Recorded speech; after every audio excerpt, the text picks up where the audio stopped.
ओम हलिम परमदत्ताय नारायण गुरुभ्यो नमः। जय गुरु निखिलेश्वराय नमः। ओम गंग गणपते नमः। महाकाली, महालक्ष्मी, महासरस्वती माता, श्री बगलामुखी माता की चरणों में मेरा कोटि कोटि प्रणाम। कैसे हो आप सभी? होली अष्टक चल रही है, क्या आप साधना कर रहे हैं या नहीं कर रहे हैं? अगर नहीं कर रहे हैं तो ये आपकी मूर्खता है, अगर कर रहे हैं तो ये आपकी चतुरता है। क्योंकि मैं 1000 बार आपसे कह चुका हूँ कि ये जिंदगी की राह बहुत छोटी है।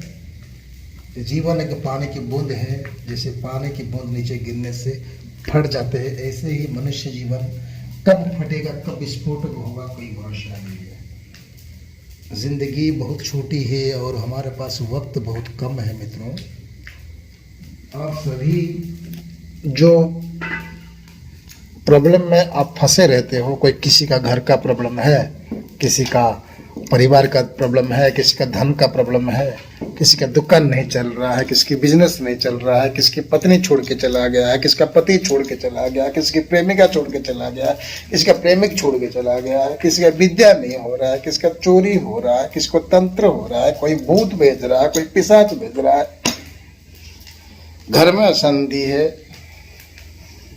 घर में क्लेश लगा रहता है, घर में बीमारियां लगी रहती है, हर तरह की बीमारी से लड़ते रहते हैं। इसी तरह तरह की परेशानी ऐसी है कि अगर हम उसको हिसाब कैलकुलेटर में हिसाब भी करें, कैलकुलेशन करें तो भी कम पड़ जाता है। जीवन ही तो परेशान रहता ही है।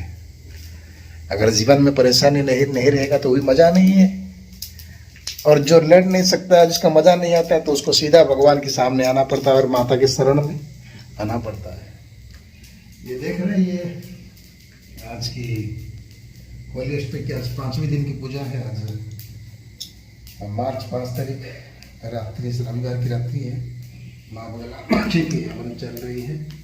ये कृष्णा का एक शिष्य का जो है, उसका बिजनेस नहीं चल रहा, तो उसका अभी वो हवन करके अभी बस गया और वो बैठा है, चल रहा है ना कि हम जैसा नहीं। माँ चांद में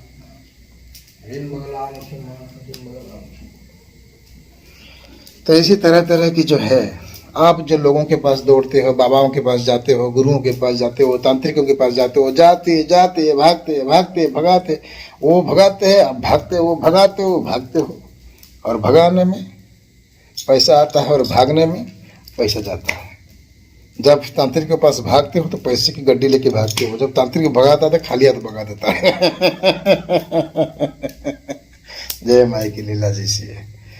इसलिए मैं 1000 बार कह रहा हूँ, घूमते हुए गेरू वस्त्र में पहनने के गुरु को छोड़ के, जिस गुरु के अंदर गुरुत्व की ज्ञानता है, पुण्यता है, चैतन्यता है, हर मार्ग के दर्शन कर सकता है, उसी गुरु से दीक्षा लो। मैं नहीं कहता कि मैं इधर एक ही गुरु बैठा हूँ, जगत में बहुत सारे गुरु है। गंजड़ू गुरु है, भांग वाला गुरु है, दारू वाला गुरु है, चरस वाला गुरु है और भक्ति वाला गुरु है।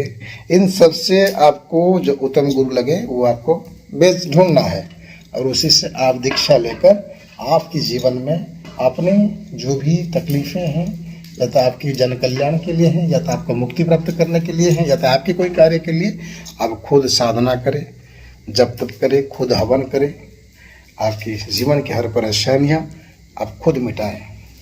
यही मेरी कामना है आप लोगों के साथ। मैं नहीं कहता हूँ कि मैं इधर बैठा हूँ, आ जाओ सब मेरे पास पैसा लेके आ जाओ, मेरे घर में जगह नहीं है, मुझे रखना है, आ जाओ, मेरे घर में हर चीज़ खाली है, गड्ढा गड्ढा पैसा लेके मेरे पास आ जाओ, मैं सब कुछ कर दूंगा, मैं ब्रह्मा हूँ ना, सब कुछ कर दूंगा। ऐसा नहीं होता है मित्रों। मेरे साथ में आपको भी करना पड़ता है, सीखना पड़ता है, नहीं तो जिंदगी संभलती नहीं है, जिंदगी टूट जाती है। एक दीवार जैसे बनती है ना, एक ईंट निकाल जैसे दीवार गिर जाती है ना, वैसे ही हमारे अंदर अगर कोई बीमारी आ जाए या तो कोई मूर्खतापन आ जाए, तो हमारी ये शरीर की दीवार गिर जाए तो आपका परिवार तहस नहस हो जाता है और आपके जीवन भी तहस नहस होता है। इस सबसे मुक्ति पाने के लिए, बचने के लिए एक ही रास्ता है, वो है जगत जननी परमात्मा परमेश्वरी माता अम्बे, अंबिका, माँ बगलामुखी, लक्ष्मी, सरस्वती। उसके अलावा और कुछ नहीं दुनिया में। 84 लाख योनियों में जन्म लेना अच्छा है, या थोड़ा सा मेहनत करके, मुक्ति प्राप्त करके जन्म जैसा ना हो, जन्म के बंधन से मुक्त हो, ये आपको अच्छा है। आपको जन्म बार बार लेना अच्छा है, पसंद है, या जन्म के बंधन से मुक्त होना चाहते हैं आप जन्म के बंधन से मुक्त होना नहीं चाहते हैं। अगर मुक्त होना चाहते हैं ना, मुझे बोलते हैं नायक गुरु जी थोड़ा रास्ता बताओ, आप थोड़ा हमें कुछ जाना है, करना है। ये मनुष्य जीवन तो बार बार नहीं मिलता है, जब मिला है तो कुछ कर्म कर ले। और क्या बताएं, एक बात बताऊं आपको, ये नहीं बताना चाहिए लेकिन बता रहा हूं, थोड़ा कभी कभी दुख जाता है। ये जब कथावाचक रामचरितमानस, महाभारत, गीता, रामायण, ये जो कथावाचक को 5 लाख 10 लाख रुपया देकर आप जो गांव में लेके, गांव के रास्ते में, चौराहे पे, भीड़ पे, बीच में या रास्ते के ऊपर बड़ा बड़ा सजावट करके, फूलों से सजावट करके आप जो कथावाचक को बुला रहे हो पैसा देकर, वो आपको क्या सिखाते हैं? आपके जीवन की परेशानी से दूर होने के लिए कोई विद्या सिखाते हैं? हाथ पकड़कर सामने बैठकर कोई साधना सिखाते हैं? परमात्मा तक पहुंचने की मार्गदर्शन करते हैं? नहीं, खाली ये कहते हैं कि परमात्मा है, परमात्मा को मानो, नहीं मानोगे तो पाप लगेगा। कृष्ण ने ये कहा था, राम ने ये कहा था, हनुमान जी ने ये कहा था, इसको मानो। अबे ये सब सुनने के लिए किताब मिलती है, पढ़ सकते हैं हम यार।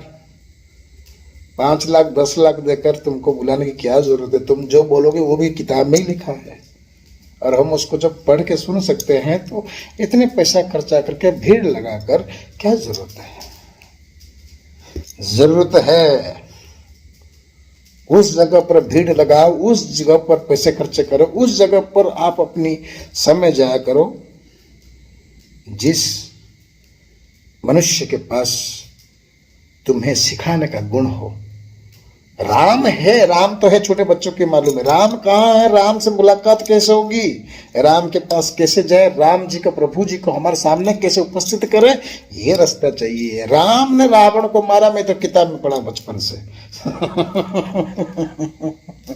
मेरा कहने का ये मतलब है, जो आप लाखों लाख रुपया खर्चा करके कथावाचकों को बुलाकर जो भीड़ बनाते हो, अगर काश आप कोई विद्या सिखाने वाले गुरु को बुलाकर अगर आप भीड़ बनाते, तो पूजा से लेके, पाठ से लेके, मंत्र से लेके, जप करने से लेके, हर चीज तुम्हारे सामने बैठ के मंच के ऊपर सिखाए, ताकि आपके जीवन में जो भी पूजा में गलती हो जाती है वो आपको सीखने को मिलेगा और आपकी जीवन बदल जाएगी। रामायण, महाभारत, गीता को कान में सुनने से तो पवित्र है, मगर उससे तुम्हारा जीवन नहीं बदलेगी, क्योंकि उनको पैसा खर्चा करके जीवन बदलने से अच्छा है कि किताब लाके पढ़ लो, और अच्छा लगेगा। कथावाचक क्या होते हैं? हंसते हैं, कॉमेडी करते हैं, ही करते हैं, हाँ करते हैं, बीच में गाना भी गा लेते हैं, बाजा बज जाता है, इसलिए श्रोताओं को बहुत मधुर लगता है, और वो मधुर उनके लिए बहुत कष्टदायक है, क्योंकि उनकी समय बर्बाद है। और उस समय में अगर 108 माला मंत्र अगर माँ की जाप करोगे तो आपकी मानसिक स्थिति कितनी, हमेशा हमेशा के लिए आपकी माँ की ऊर्जा आपको प्राप्त होगी। प्रवचन से ऊर्जा नहीं आती है। खुश रहते हैं, अरे क्या सुनेगा, चले यार दारू पी के आते हैं, लेकिन साधना में ये सब नहीं चलता है।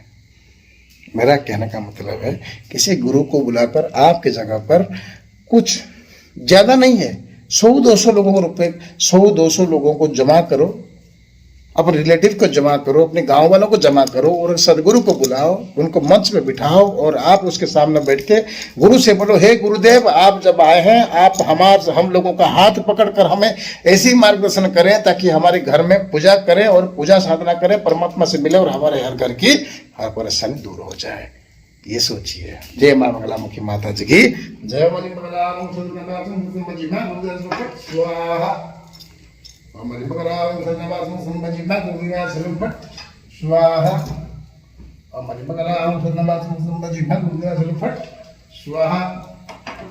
स्वाहा स्वाहा। जय मंगला माई की जय हो।